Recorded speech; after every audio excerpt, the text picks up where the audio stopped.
Sometime in the distant past there was a man and his spouse. They had needed a youngster for quite a while yet had never had one. On one occasion a supernatural occurrence occurred and the lady gave her significant other the news that they had for such a long time wanted, for they planned to have a child. Their residence offered a glimpse of a huge nursery through a little kitchen window, yet a considerable prickly obstruction safeguarded it. This nursery had a place with a strong witch dreaded by the entire step by step. The lady's yearning for the nursery's new riches developed, making her undeniably powerless.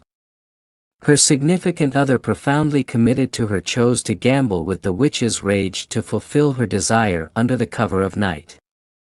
He climbed the nursery wall, deftly culled radishes and conveyed them to his better half, who made a reddish shallot yet. The taste was great to the point that her craving multiplied. The following day the man bravely rehashed his daily excursions. However, one portentous night he experienced the witch herself shaking. He made sense of that he had taken for his significant other's endurance. Then the witch said, assuming this is reality, you might have as much red dices as you like, on one condition: you should give me a kid, I will raise it like my own. The man was frightened to such an extent that he guaranteed the witch anything that she requested. At the point when their kid named Rapunzel was conceived, the witch guaranteed her as Rapunzel bloomed into an exceptional marvel. The witch detained her in a pinnacle without entryways or steps, entering just through Rapunzel's long brilliant hair. Then one day a ruler was riding through the forest and passed by the pinnacle. He heard a voice singing so pleasantly that he stopped and listened it. It was Rapunzel, who taken care of desolate in the pinnacle and would frequently invest her energy singing the ruler needed to meet the young lady.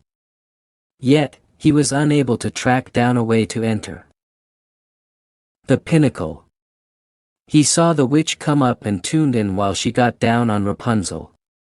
Rapunzel, let your hair down. What occurred after that truly astonished him, yet he could at last see the young lady who the lovely voice had a place with. Then, at that point, you perceived how Rapunzel set out her long hair and how the witch ascended the pinnacle.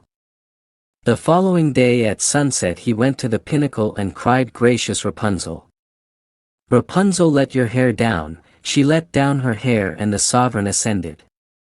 At the point when she saw that a man had come to her room rather than the witch, she turned out to be truly frightened. Yet the ruler started talking so sympathetic and told her how her singing had gone into his heart. Furthermore, how he could find no harmony until he had seen her Rapunzel fail to remember her dread. What's more, when he requested that she be his significant other, she contemplated internally that he was youthful and attractive. Furthermore, that she loved him obviously superior to she preferred the witch. She put her hand into his and consented to leave the pinnacle with him. After finding reality, the witch cut off Rapunzel's brilliant locks and deserted her in a ruined spot. She did magic on the sovereign, making him lose his sight. Dazed, the ruler meandered the words until he heard Rapunzel singing, which directed him to her in a mournful get-together. One of Rapunzel's tears fell on his skin, and at that time a marvel happened: the ruler could see once more. Click a video on screen now. If you enjoy this story, then like this video and subscribe this channel now. Also do comment your story or any suggestions. And don't forget to share.